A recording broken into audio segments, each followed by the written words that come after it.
This is the 2026 Aion V, and it's probably the best car that you've never heard of. From large Chinese company GAC, it aims to bring luxury to the masses at a low cost here in the UK. With over 300 miles of range, a nice luxurious driving feel, a food warmer with fridge and freezer built in, and also their 8-year promise, which includes 8 years warranty, but also service and MOT included in the purchase price. That sounds like a really good deal, doesn't it? So I'm going to show you around the good, the bad, the ugly, and what the best features of this car are, and whether you should be putting your money down on one of these, considering they're a little bit of an unknown here at the moment. So please join me on a full tour of the car. I'll take you through the interior, exterior, get it out on the road, and tell you what I think. But before we do that, if you're looking to purchase a used car, make sure that you check out today's sponsor, Vehicle Score, because you never know when you might be getting into a bad deal with a bit of a lemon. Lots of cars have a hidden, shady past, and Vehicle Score makes it easy to check any hidden history. So not only will their easy to use app give you all the information that you might need in one place, including your MOT history and your mileage and all that good stuff. It scores the car out of 1,000, but then what you'll find is if you pay for one of their full checks, they will give you a full breakdown of history, including any outstanding finance, any police recovery, any crash damage, all those things that you might not see if you're just buying off the forecourt. Not only that, but if you use my code danlat10, you'll get yourself 10% off that check. When you're putting a lot of money down, the last thing you want is to be caught out by a bad deal. So make sure that you use Vehicle Score today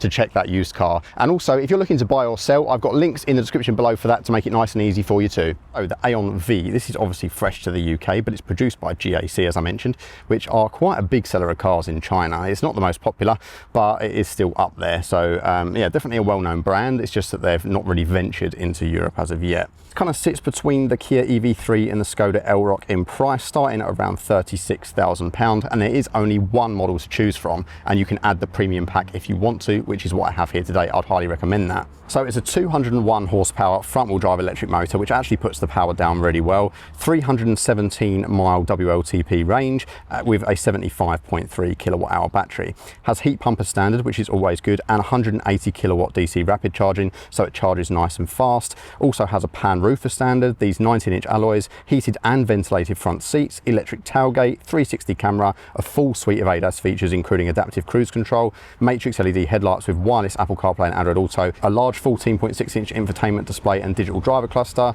wireless phone charging, vehicle to load. There's a lot of things in there that most manufacturers would make you pay extra for, so it's a really well-equipped car as standard. However, the premium pack only costs £1,495 from retail, so probably a bit less than that if you get dealer contributions and all that good stuff.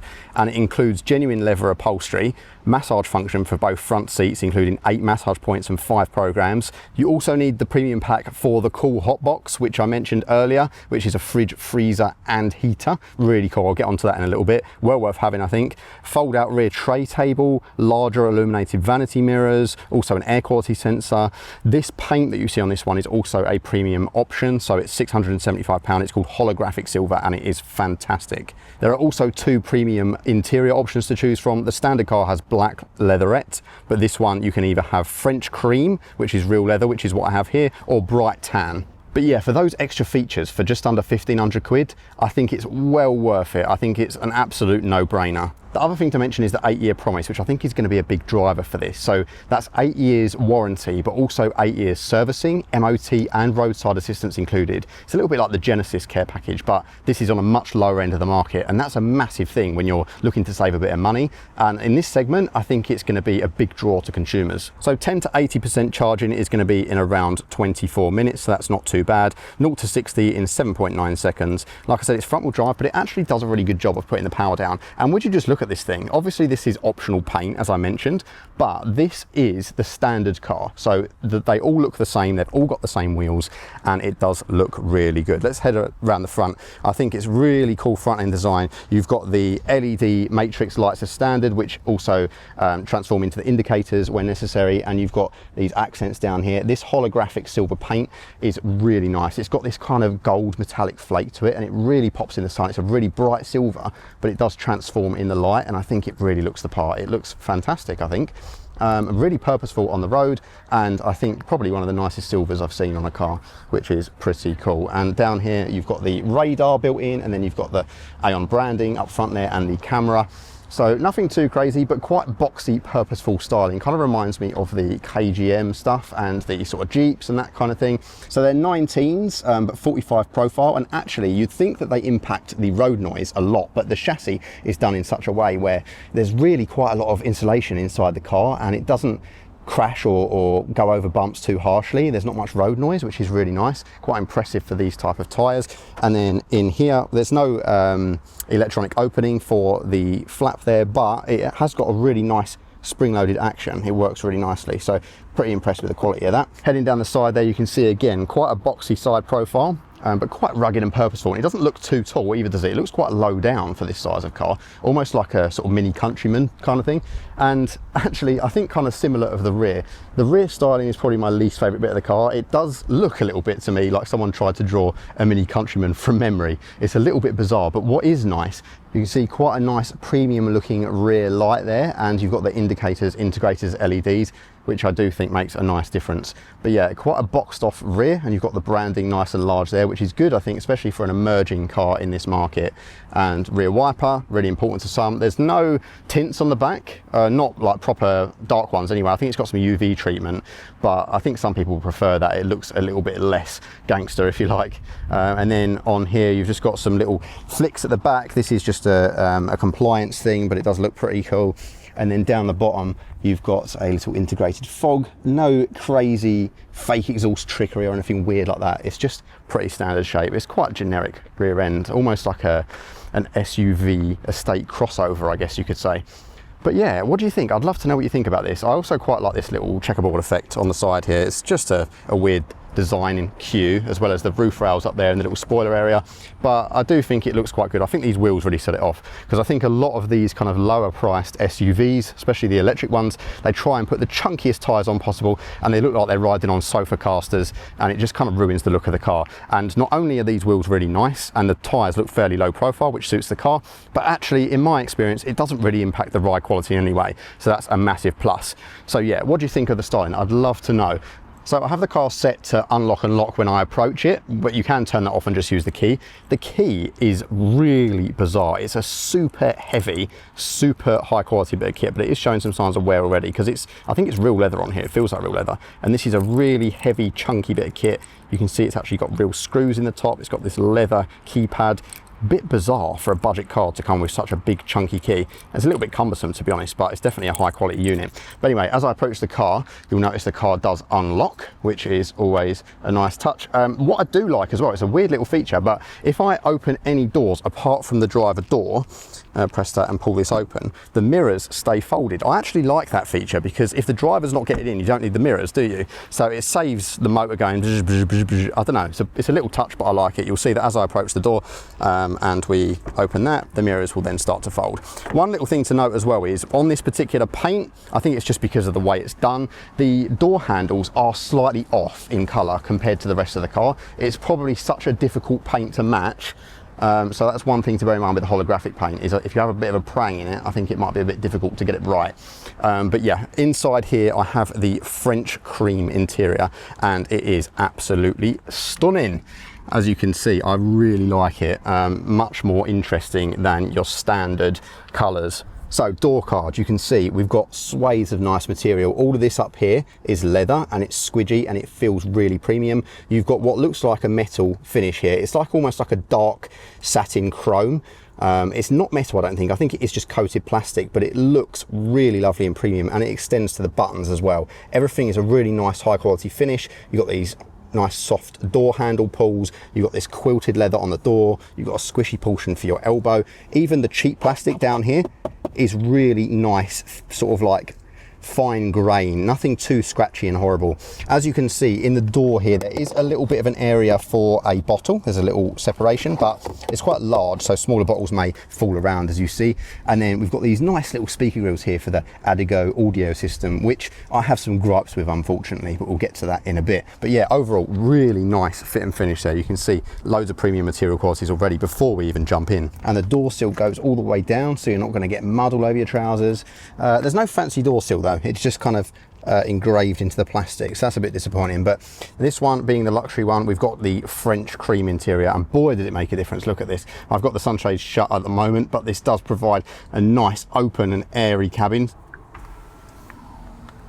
So I'll open the sunshade up to show you just how bright and lovely it gets in here. And this is proper leather in this one, being the luxury model, and you can tell it is a really nice quality feel to it. A little bit squidgy, but nothing too crazy. Obviously you've got your perforations for your ventilation and heating.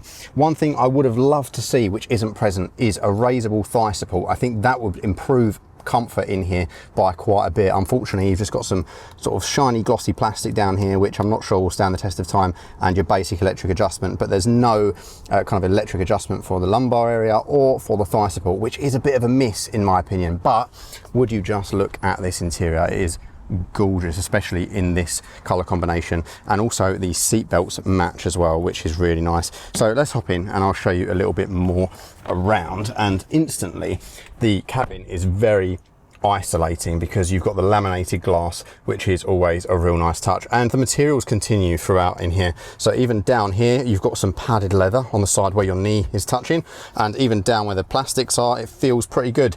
You'll notice down there is a storage area. I did show that very briefly, but under there you do have power, so you've got USB-A and USB-C, and also a charging socket in normal 12 volt. There's no rubber down there, unfortunately. It would be nice to see some instead of this plastic, but it's a small nitpick. And there's a few things in here that I think could be improved, but it's mainly a software thing, and I'm wondering if Aion over time can produce some software updates that improve this car. I'll get into it in a bit, but what I will tell you is that everything feels super premium and high quality. These controls on the steering wheel are effectively the same as in a Tesla, but they actually feel higher quality than the ones you get in a Tesla. So you've got volume up and down and track skip if you nudge it left and right. And then the one on this side is to do with your cruise control, which is the same as Tesla once again. So when you're in drive, you use this stalk to go down into drive, and then you press and hold it and it will go into cruise control mode, and you can control it from this here. So exactly the same as a Tesla, clearly ripped off of that idea. Same with the parking stalk, press in to park, all feels pretty good. On the steering wheel you've also got a button for the voice commands, which is a little bit naff, nothing too crazy, and then you've got two shortcut buttons, one on each side. This one here cycles through the different modes on this screen. As you can see, this screen is pretty comprehensive, so you can have it as a map view if you want to. It is a bit shiny, but it's not too bad. You've also got media, you can see different stats about the car and so on. So yeah, there's a couple of different bits to cycle through. Even though it's not an OLED, the black part is quite black, so it does look quite nice. And again, this finish on the steering wheel I really enjoy, even though it is a bit smudgy, as you can see, still really good. And this theme continues across the car. So you've got some really nice high quality vents. So this has got a nice feel to it, and it's got that same kind of dark satin chrome polished finish to it. One thing that's a bit disappointing for me is the infrared sensor up here. So this is obviously monitoring your driving. If that was integrated to the steering wheel, I think it would just look a bit cleaner. And as for this center screen, it's quite a nice matte finish, and it's quite good anti-glare, so that's good for direct sunlight. It is a bit fussy though. I do find the interface on here isn't quite as good and easy to use as say a Tesla or a BYD, or even like a Geely, or the cheap alternatives like JQ, Chery and Moda. I think all those systems are a bit better than this one, but it does the trick, right? So this one has the air quality index meter in for the cabin, and it's also got the climate controls at the bottom. There are quick shortcuts over here as well, so you can see I've got component one, so I can edit and add different features to this, and also if I go back I can go into the car controls. This one will show me the 3 drive modes, so comfort, sport and power save. Also I can do the open and close sunshade from here, and control the fridge, freezer and heater. A lot of stuff you will have to go into the main menus and the main settings. So there's a button here that takes you to the main screen. You've got some different controls. You've also got access to different lighting modes. Unfortunately, there's no options to change the indicators, and I'll come on to that in a second. What is good though, you've got all of your stuff for your seats, mirrors, your heating and ventilation. Seat massage has loads of options. You've got gentle, standard and strong, and then all these different options, and they are very good actually, a lot better than some rivals. It is obviously annoying that you have to go into here for like heated steering wheel. Safety stuff in here, lane departure, obviously. You've also got your speed bong in here as well, which you can turn off, but again, no great shortcut for it. But it's not that intrusive, so I wouldn't be too bothered. You can also see your regen modes. You can turn up the regen depending on the drive mode, and it also gives you information about the charging and so on. There's also modes in here to change your braking response and also your steering mode, so I'll be experimenting with those. And then in here it gives you some options about the lock and unlock features, wiper sensitivity, all that kind of thing. This is the cool hotbox thing, right? So you can actually leave this up to 24 hours or unlimited if you want, running. So you can have the fridge, the freezer or the heater working constantly. And actually I was worried about the consumption, the energy consumption of this, but I've been told that it will actually only use around 0.5 kilowatt hours of battery per 24 hours. So for 24 hours of you being away from the car and it keeping your drinks cold, for example, it will only take between 1 and 2 miles of range off. That I think is actually fine for most people, so that's really good because it means on a day like today I can actually utilize it. So down here you'll see this is the cool hotbox. I open it up.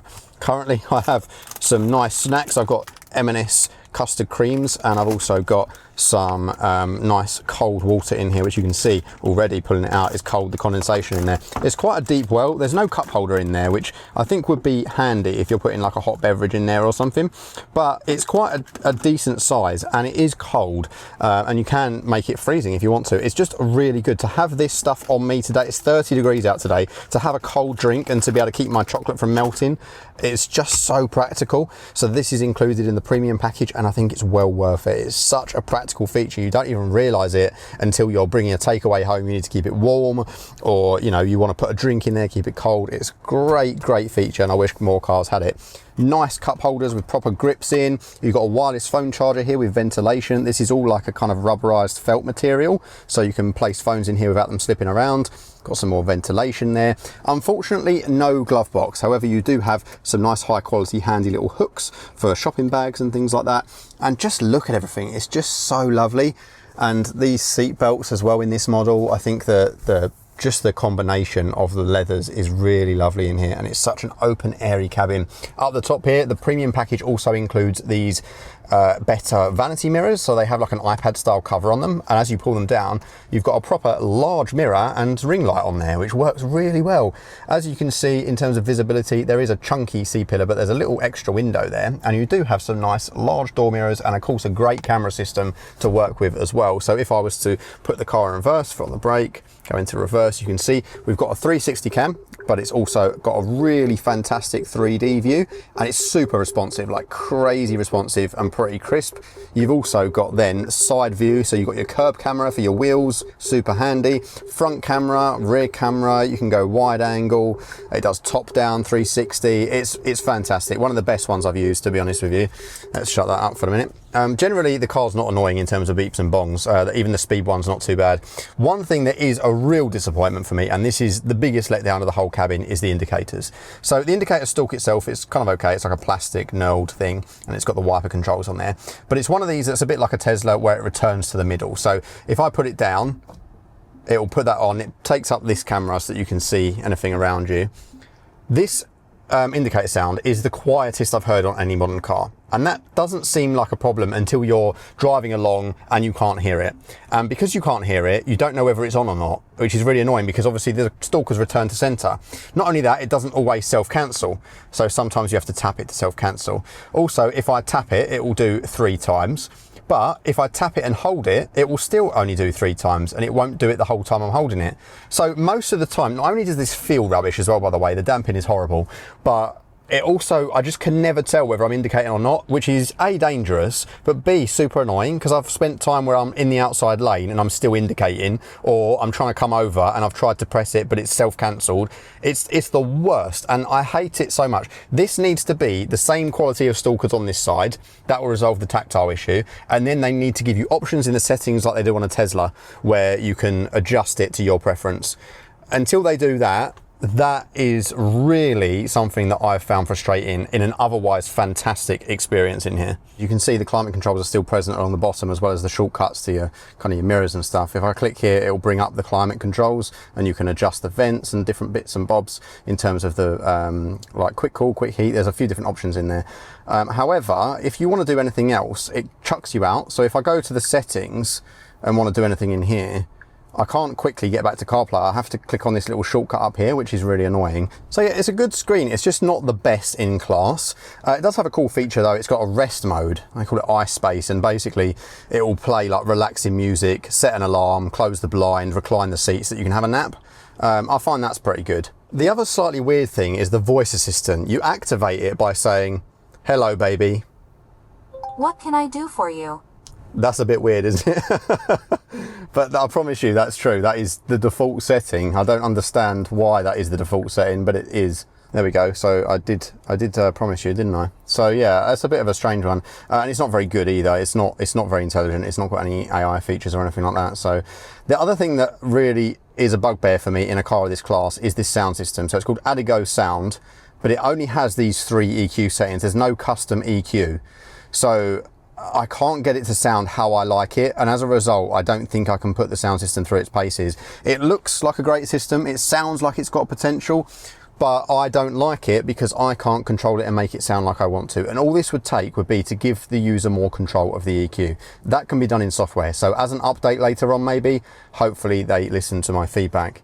But yeah, what I will tell you is overall, this is an exceptional cabin. It's really, really pleasant to sit in, really pleasant to use, lovely to spend time in. Everything looks, feels, and just is a nice quality. And with the premium package, with the extra features like the fridge and all that kind of stuff, it's really nice. And the fact that by default, you get heated, ventilated seats anyway, heated steering wheel, it's a great package for the money. Stepping into the back, again, nice chunky door handle. But these doors open pretty much to 90 degrees, which is super handy for loading and unloading. And you can see what a plethora of space you have back here. On this side, this is the less luxurious side, believe it or not, but you've still got really nice plush seating. And the seats back here are squidgier than the ones in the front on purpose. So they're a little bit better for rear passengers. You've also got these switches here to recline the seats. I'll show you that momentarily. In this one, you've got these really nice leather wrapped holders for the seat belt to keep them strapped to the seat, and again perforation, nice squidgy headrests, feels super high quality. You've also got the Isofix hidden beneath a Velcro leather cover down here, so that stays out of the way nicely. And I think that this is a pretty decent implementation because it gets rid of the plastic covers, which don't look great, but also it doesn't make it so that this will wear out because you just lift this up and it protects it a bit. Center console area, you've also got a 60-40 split back here, and down you can see a area for cup holders and a little holder as well. Again, this same sort of satin chrome, like dark chrome finish, which is nice. Down here, these are not climate controls, this is controls for the fridge. I'm not sure why they have that back here as well as USB-A. Don't know why there isn't USB-C, but there we go. Flat floor across the whole back, which means lots of legroom and space to stretch out. And as you can see, the actual space back here, a plethora of nice features. So on the passenger side, you've got an airplane style seat with a proper cubby area there and a nice high quality tray table. So pull this out. This is fantastic, and you can recline these seats as well. So these can recline right back, and then you've got this is also leather covered place to place your laptop, phone, iPad, whatever you've got. And yeah, what a fantastic cabin, and just look at the amount of space and luxury you have back here. This feels super high quality as well. I've got tables like this in my Maserati and they feel cheap, nasty, horrible tat, whereas these feel awesome. You've also got the push button spotlights back here, same as in the front. And of course, a lovely commanding view thanks to the pan roof, which is standard across the range, and this lovely two-tone interior. There is, however, ventilation in the side pillars, so you do get that in the rear. It's just that it's not controllable back here. So stepping into the back of the Aion V, and what you'll notice is I've actually got tons of room back here. I've got the sunshade shut just so that it's a bit better for lighting in here, but I've still got a decent amount of headroom at 6 foot, and also I can stretch my legs right out. So even though the floor is quite high because of the battery, so therefore you don't get a massive amount of thigh support, if I was to kind of sit cross-legged or with my legs stretched out, this is in my driving position, I've still got plenty of support back here.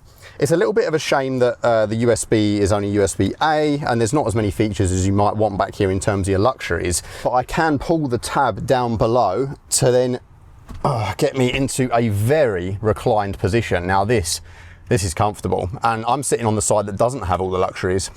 So moving into the middle then, obviously being a flat floor, it's not too bad, and the car is a little bit wider than you might imagine, so you could potentially squeeze 3 adults in back here, but I wouldn't like to. It's going to really take away from that luxury experience, but it's just nice to know that it is a possibility. This is much firmer, this middle seat as well. Ideal for a little kiddie, but an adult not so much, but definitely not too bad in terms of being able to place your feet, so it could be far worse. So switching sides now, and this is where things get really lovely, because not only do I have that same really deep recline experience, I can also pull out my tray table. I can have my iPad or my laptop on there. If I let's pull this seat right up again, yeah, this is in a nice position, so I could rest something to watch it on there. It's just really comfortable. Obviously put this down as well. I've got a little phone holder area, some cup holders. This would be a really nice way to travel. Feels a lot more expensive than it really is, a lot more expensive. So heading into the cargo area, and unfortunately there has to be one downside, right? And this is it. This isn't the smallest in class, that would go to the Geely EX5, but it's nowhere near as practical as your Kia EV3, for example. And you can see that just because of the layout of it in here. And yes, there is a removable load cover, which you can see I can bring back here and pop into place, and it works okay, but it does look a little bit tatty. Not only does it look a little bit tatty and it's a little bit fiddly to use, but it's just an awkward shape in here, which is a bit of a shame. It's going to be fine for most people, but definitely the weak point of the car. Let me show you what I mean. So as you can see in the standard configuration, there is quite a large load lip, and then there is this kind of underfloor area where there would be a wheel well, and it is adjustable as well, so I can actually move the carpet up, which I'll do in just a moment for you. In here I've got at the moment like the tyre inflator, and that this is all velcroed down. This is all stuff that you get as part of the car. And this load cover, like I said, you can see where it's eating into the plastic and stuff, just because it's, I don't know, it's just this not nice quality thing. I don't like it at all, and it can be removed, but there's these little hammocks that obviously velcro on. This is just because of the fact that the seats recline backwards, so there has to be this extra area here.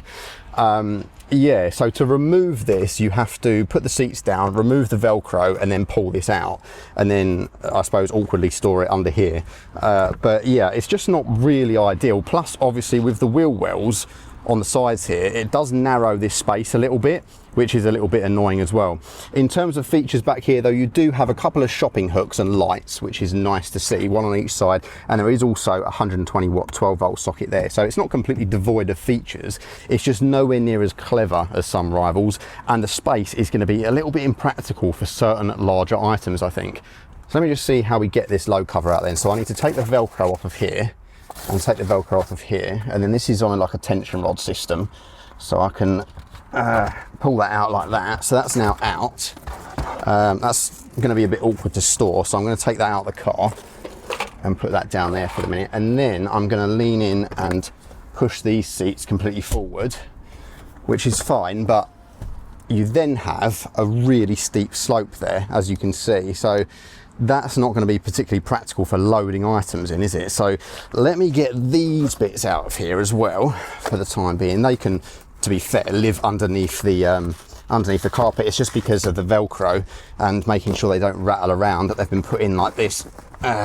So you can then rearrange the boot floor so that it is no load lip and a straight pass through. However, obviously you do then lose quite a bit of space underneath, but this is going to be more practical in terms of a load through area. If I come around to this side, you'll see now that it is much more flat.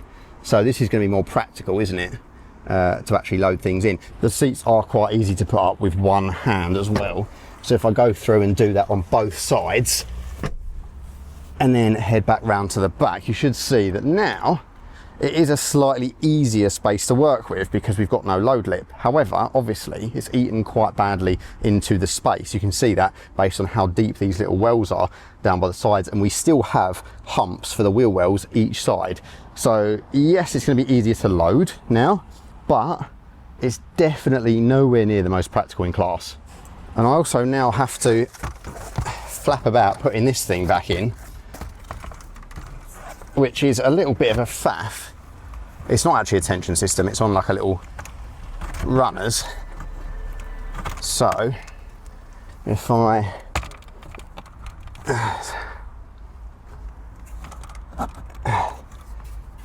There we go, that's back in. And now let's put the Velcro back on the seats. It's not terribly difficult, but it's just a bit of a faff. There we go, that looks terrible. Looks like I'm putting up an old tent. Right, I've got it in its sportiest setting, so I'm just gonna send it. And you know what, it's not crazy off the line. There's 60.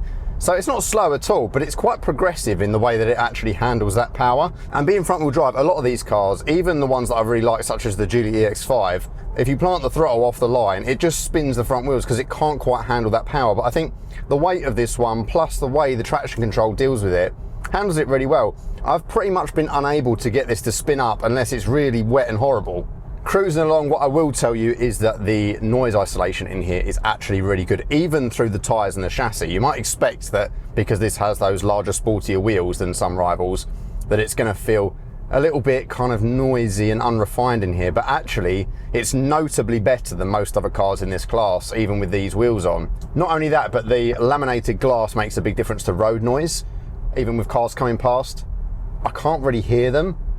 And I can't really hear what's going on the road below me either. Like, normally with all the music off and that, I would be like, I can't really handle this. I need to put music on to get around the sound. But I could probably drive this thing in silence and be perfectly happy with it. And to be honest, that's great at this price point, because there are cars in the sort of more luxurious segments that I've driven that are double the price of this that don't ride as well. That's not to say it's perfect. It can still be a little bit fidgety, and it's obviously not tuned for dynamic driving, but at the end of the day, if you're just cruising around in this, you're not really looking to do much B-road bashing. You're going to be really pleased with how well it irons out the bumps. It's also noticeably less crashy than rivals from JQ and Amoda and so on as well. It's particularly hot out, so I'm just going to close the sunshade through the screen. And even with that closed, it still feels nice and light and airy in here with this particular interior, just because of how light the headliner is and all that kind of thing. And even though there is some UV treatment on the roof, it is still nicer with that shade shut. If I put the car down into power saving mode, it becomes really slow and unresponsive. It's a massive difference, and it really utilises regen in a much stronger way. As soon as you come off the throttle, it feels like the car's almost braking as if to come to a stop. However, there is no one pedal drive, which is a shame. I do prefer cars that have the option of one pedal drive, even if you don't use it. Kias and Hyundais are really good at this because they have the paddles which you can control the level of regen right the way down to one pedal if you want to, or free it up so it drives like a normal car. This doesn't have that option, but you know, it drives mostly like a traditional car, and you can control the level of regen as well. So in this mode it's really extreme. If I was to have it in comfort mode and the lower setting, it drives pretty much like a normal car. Yeah, even in comfort mode it's got a nice bit of shove, but it's quite linear with that front wheel drive. You can kind of feel the nose lift as the power kicks in.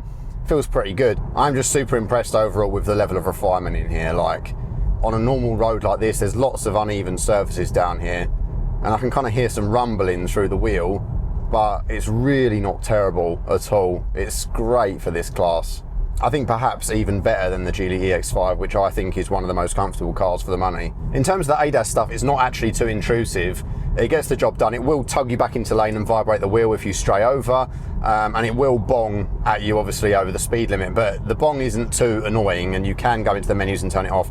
Again, annoying, there's no quick shortcut for that sort of on the steering wheel or anything like that, but at the same time, it's really not that intrusive. If you've got music on, you can't notice it too much. But likewise, the indicator issue, I mentioned the indicators earlier, but it is so irritating. It's the one thing that lets down the driving experience of this car, I think, in terms of your day-to-day, because when I've got the indicator on, I can't hear it. And not only that, but if I hold the indicator, it still only does 3 flashes and then stops, which you can't change in the settings. And then if I turn it all the way on, sometimes it doesn't self-cancel, so it will be going off and I can't tell until I look at it. It's just so annoying. Let's gloss over that for a minute and try the driving dynamics out. So I'm going to go around this roundabout. I am indicating, although I can't tell. Right, so obviously quite a big heavy car. I'm going to try and get it to, yeah, a little tiny chirp of the tyres there as it sort of tried to fight me while it was trying to understeer, but actually a lot better than you might think for a big old barge. A little bit of body roll, but the traction control knew what it was doing. It managed to get the power down and it managed to pull me out of that situation. So yes, obviously it's not going to win awards for being a country road machine, but it's definitely nowhere near as bad as some of the other kind of Chinese car rivals. Not up there with like the Skoda Elroq and Kia EV3. I think those will provide a bit of a sort of more dynamic experience for you, but yeah, by no stretch a bad car in that regard. But let's take it on some more complex country roads and have a bit of fun with it and see what it's like. I want to feel how the steering weights up and things like that. There are two settings for steering and braking, which I think are probably worth checking out. So let's put brake response and steering mode into sport. Okay, the brakes instantly become a little bit more responsive, but in a bad way, I would say. I prefer them normally. Little bit of a chirp there, but it holds nice and steady, and again, not too much body roll. Even in terms of steering feel, there is more texture through this wheel than there is through some of the rival cars for sure. It definitely doesn't rival the Skoda. I think the Skodas do feel a bit nicer, and obviously it's no match for something like a BMW or something that has really nice steering feel. This is not that, but what I can say is I can feel what's going on beneath the tyres. I can feel road texture through the steering wheel, whereas some other Chinese rival cars, at least, or other EVs, can feel completely numb. I think even though the Geely EX5 is tuned for UK roads, I think this has more feel. Brakes then, let's do an emergency stop here. Wow, okay. Yeah, a lot better than I anticipated. It doesn't go crunchy at the end of the pedal either, which a lot of EVs do. What I will say though is the pedal feel becomes a little bit disconnected in the sport brake response mode. If I put it back into standard, it's a bit more progressive and I can feel a little bit more about what's going on. Obviously you can feel that there's not a mechanical linkage there, but at the same time, it gives you enough response to know what's happening. So I wouldn't say it's a sporty feel, but it's definitely better than some EVs that I've tested. But yeah, sport, too grabby, don't like that. There is a mode as well that will help the braking to a stop around town, and it honestly does work. There's a lot of cars out there that, especially the larger EVs with the electronic pedals, that will get really creaky and jerky around town. This is lovely and smooth. It's absolutely sublime in traffic, which is really important in an EV, I think. For day to day, the light steering of the comfort mode is really good. I do think it's got just the right amount of power, this car, actually, because it's not going to rip your face off, but it's also luxurious. It gives you enough torque to get out of a sticky situation and to get across the line, but it's not enough that it's going to make the car squeal and wriggle all over the place. It's just a nice balance. So yeah, even away from the line there, it just feathered it enough so that I didn't get any wheel spin. And yes, it's not quite as aggressive off the line as a result of that, but I really don't mind, to be honest. And what is quite nice is sometimes if you're accelerating through a corner, you can almost feel a little bit of torque steer, but it's not uncontrollable. You can just tell the car's tugging one way as the front wheel drive is pulling you forward. But most people don't care about this stuff, right? They buy this car because they want something that is comfortable and good value for money, and that it really, really is. I've always raved about some of these cheaper cars, especially the cheaper EVs, being a great alternative to the big brands, and this is no exception. Obviously, being a fresh brand to this country, there's not going to be a big dealer network behind it. Even Jaco and Amoda and Chery are absolutely sprouting up all over the UK at the moment, and maybe this will too, but what I know for now is that this is going to be one of your best bang for buck cars if you want something that's a bit more luxurious. And being able to get a cold drink out of here and have someone have a laptop on the tray table in the back at this price point, it's really, really something special. And at low round town speeds, that's what really excels, I think. It's super quiet, super serene, in traffic lovely, apart from the fact that it doesn't have one pedal drive. That's the one thing that I dislike about it. And just the indicator situation. I hate the way it feels, I hate the way it works. If they could change that, great. And those other software tweaks I mentioned, then this would be an absolutely amazing car for the money. I also dislike how at low speed it makes kind of a hissing noise, which is just for pedestrian safety and so on, but it does sound a little bit like brakes binding, you know, when they've got like a bit of surface rust, it sounds a little bit like that. I think that could be improved to make it a little bit more refined.